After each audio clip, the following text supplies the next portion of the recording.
We're here in Stuart, Virginia, historic Stuart, Virginia, home of the Wood Brothers racing team, hanging out at the museum, which is a spectacular spot, and hanging out with NASCAR Hall of Famer Leonard Wood, longtime crew chief on this team. And Leonard, this Hall of Fame, this building, really a neat spot, I'm sure, for you and your family. Well, yes, it's got a lot of history, and back from day one, the first race we ever run, and it's a lot of history in here of not just the Wood Brothers, but a lot of just racing events and that went on in NASCAR with other drivers and owners. And I think it's worth your trip to just go watch, come see it. When we look at the Wood Brothers and Martinsville, 2 wins in the NASCAR Sprint Cup Series, or what is now the Sprint Cup Series, 1968, I believe, with Cale, 1973 with David. Are they one of those races, or what do you remember about those wins over at Martinsville for you guys?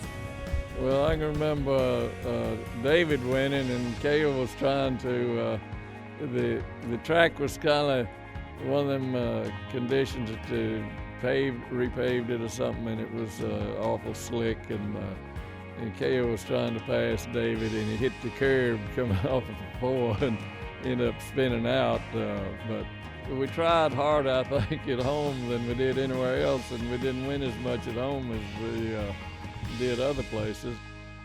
As I sit here, we can look at just the beautiful history of the Wood Brothers here in this building that goes all the way back, predating NASCAR actually.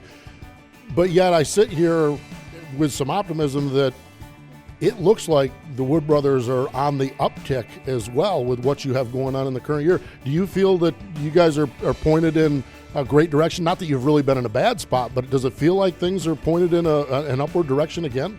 Well, when a 21 motorcraft car goes out to start the race with Jeremy Bullins and the Penske help, I feel like it's got as good a shot at winning as anybody, and if you don't have that feeling, it's not the right thing, but every time we go to race, it's a positive feeling that we do have a shot of winning, and that's what's important.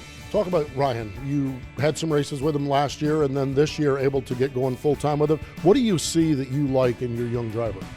Well, it's just, I say this many times, the first time I ever met him, talking to him was just like talking to a veteran. The very first time I ever met him, he's cool, he didn't come across as who I am or cocky. He just had a great disposition, and I see that in him at the racetrack. He's just a well-settled, seasoned veteran race car driver already.